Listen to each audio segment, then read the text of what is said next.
Nous en étions donc au moment où Light annonça aux jumeaux sa décision de traquer le Sarko. Bien que légèrement inquiets, malgré l'évolution de Light, ces derniers connaissaient bien leur ami et savaient qu'ils n'avaient plus qu'à le soutenir dans son but. Ainsi, Light irait se reposer le reste de la journée et eux en profiteraient pour entretenir le prototype du Trident et continuer de travailler sur la version finale. Light rentra alors chez lui et les jumeaux continuèrent de travailler, entre autres. Une fois rentré, il partagea sa décision avec Julian, qui savait aussi ce que ça impliquait, et qui lui demanda, comme à son habitude, de faire attention. De fait, le lendemain, nos trois amis se rassemblèrent dans l'atelier et discutèrent un peu avant que Light parte en chasse.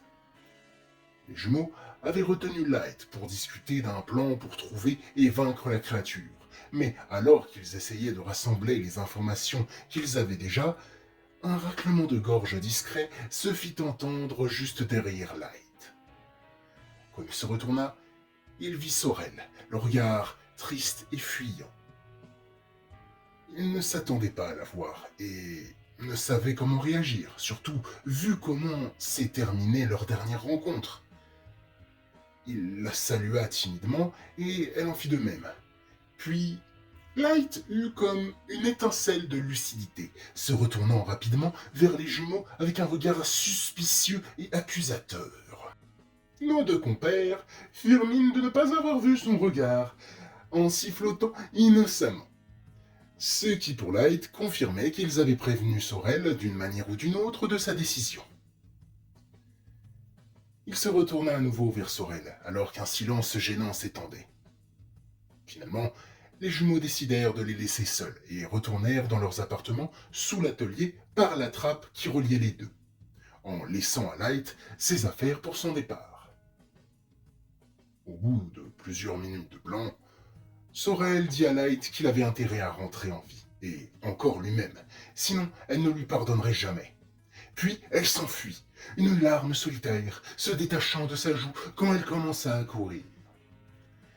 Light était un peu mal à l'aise, et il la laissa partir, lui répondant tout bas malgré son départ avec un simple « promis ». Il ouvrit la trappe et vit les jumeaux attendre juste en bas. Il leur lança un bref regard noir avant de se calmer, de soupirer et de les remercier avec un sourire légèrement exaspéré. Ensuite, il leur annonça son départ, leur promettant à eux aussi de revenir avant de se diriger vers la sortie du camp. Il n'avait pas de plan, mais il savait déjà par où il allait commencer à chercher. Il retourna alors jusqu'à l'endroit où il avait affronté le Sarko, en progressant calmement dans la ville. Son but n'était pas de rameuter tous les infectés après lui en faisant du boucan. Une fois arrivé, il analysa la scène. Le mur du bâtiment complètement éventré, les débris de roches dispersés, mais surtout là où il avait blessé la créature. Les taches de sang séché du Sarko formaient une piste que Light commença à suivre. Il espérait que ça l'emmènerait jusqu'à lui, ou au moins jusqu'à sa tanière. Au bout de quelques minutes de pistage, il finit par arriver devant une salle de sport. Il fit le tour de l'endroit pour vérifier tous les accès et essayer d'avoir un visuel sur l'intérieur. Mais hormis quelques installations sportives, il n'y avait pas l'air d'y avoir grand-chose. Néanmoins, il décida d'y entrer. Si le Sarko n'était plus là, ses traces de sang menaient bien à l'intérieur, et l'entrée était assez grande pour lui permettre d'entrer s'il se baissait assez. Il pénétra prudemment dans l'antre de la bête, son trident en avant. À l'intérieur, les traces continuaient jusqu'à un trou dans un mur, sûrement fait par le Sarko pour se cacher. Mais en examinant les débris qu'il restait, il remarqua que ceux-ci étaient placés plutôt vers l'extérieur de la pièce et pas vers l'intérieur, signifiant que le trou avait été fait de l'intérieur. Et par déduction, Light finit par comprendre que c'était sûrement là où le Sarko s'était caché pendant sa mutation avant de devenir cette monstruosité, et que, depuis, c'était devenu sa tanière. Il l'avait donc trouvé, mais où était le nouveau propriétaire de ces lieux désormais ? Était-il parti chasser ou avait-il déserté l'endroit? Le temps de réfléchir, il entendit un vacarme métallique venant de l'entrée. Il retourna alors dans le hall et vit qu'une pile de voitures bloquait désormais l'entrée. Puis des bruits de choc retentirent, venant d'un des coins de la salle, accompagnés par des rires sinistres et monstrueux. Les murs commençaient à se fissurer, puis, quelques secondes plus tard, la même chose se produisit sur le coin opposé. Ça, se dit Light, c'était très certainement le Sarco qui l'avait piégé et voulait l'ensevelir sous les décombres. Des morceaux de mur et de plafond commencèrent à tomber autour de notre ami, alors qu'il réfléchissait à toute vitesse, observant ce qui l'entourait pour essayer de trouver une échappatoire. Il avait le choix entre la sortie de derrière, qui était possiblement un piège, elle aussi, si le Sarco avait bien prévu son coup, ou alors les fenêtres condamnées par des planches en bois qui se trouvaient en hauteur. Il fit vite son choix, et, pour être sûr de les attendre, il but une fiole de sang. Quelques secondes plus tard, il sentit les effets se manifester et se propulsa de toutes ses forces jusqu'à une des fenêtres. Il arracha les planches et s'extirpa de ce traquenard avant que le bâtiment ne cède et ne s'écroule. Des rires euphoriques et rocailleux résonnèrent dans le nuage de poussière qui entourait Light. Et une fois le nuage dissipé, il vit le Sarco donner un petit coup de pied dans un des débris du bâtiment avec un petit air satisfait en regardant son œuvre. Sa satisfaction et son sourire disparurent aussitôt quand ce dernier aperçut Light encore en vie et visiblement intact. Mais il arbora à nouveau un sourire malsain avant de rugir, la tête levée vers le ciel. Son cri résonna jusque dans le corps de Light, qui, après quelques secondes, entendit de nouveaux rugissements et des gémissements se rapprocher rapidement. Le Sarco avait dû appeler des renforts. Mais quand Light vit les renforts en question, il sentit son sang et son cœur se figer pendant une fraction de seconde. Les infectés qui l'entouraient, c'étaient tous les disparus de la première mission d'escorte. Voilà où se trouvaient ceux qui manquaient à l'appel. Et, tout aussi surprenant, ils avaient déjà atteint le stade 3 de l'infection. De ce que les jumeaux lui avaient dit, en général, en fonction de la stimulation qu'un infecté avait lors de son évolution, ça pouvait prendre entre 2 semaines et 1 mois d'atteindre complètement le stade 3. Mais là, à peine une semaine avait dû passer depuis. Et en plus, il semblait différent des stades 3 habituels auxquels il avait été confronté jusqu'alors. Si les reptiles pouvaient avoir l'air sauvage quand ils attaquent, là, le groupe qui lui faisait face avait l'air complètement enragé. Ils avaient la bave aux lèvres, les pupilles dilatées accompagnant un regard de rage si palpable qu'il avait presque l'impression de voir des étincelles écarlates émaner. Aussi, ils tremblaient, mais pas de froid, pas de peur, mais comme s'ils se contenaient, leur corps ayant de légers spasmes par moments. Light regarda autour de lui alors que la tension était maintenue, en suspension par il ne savait quel mystère.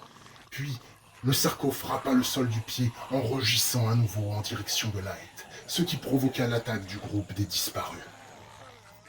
Alors qu'il fonçait sur lui, Light avait un poids au cœur à l'idée de les tuer.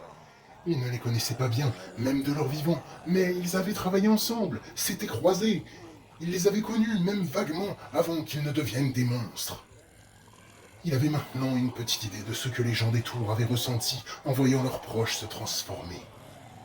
Mais il n'avait pas le temps d'hésiter ou de leur demander pardon pour ce qu'il allait leur faire. Encerclé de toutes parts, il décida de foncer tout droit sur le premier infecté qui lui faisait face. Il se propulsa, transperça le crâne de sa première victime avec sa pique, puis il balaya ce qui allait l'attraper avec le corps encore empalé sur son arme. Il extirpa la pique du crâne et jeta le corps, un peu honteux de comment il traitait un ancien camarade.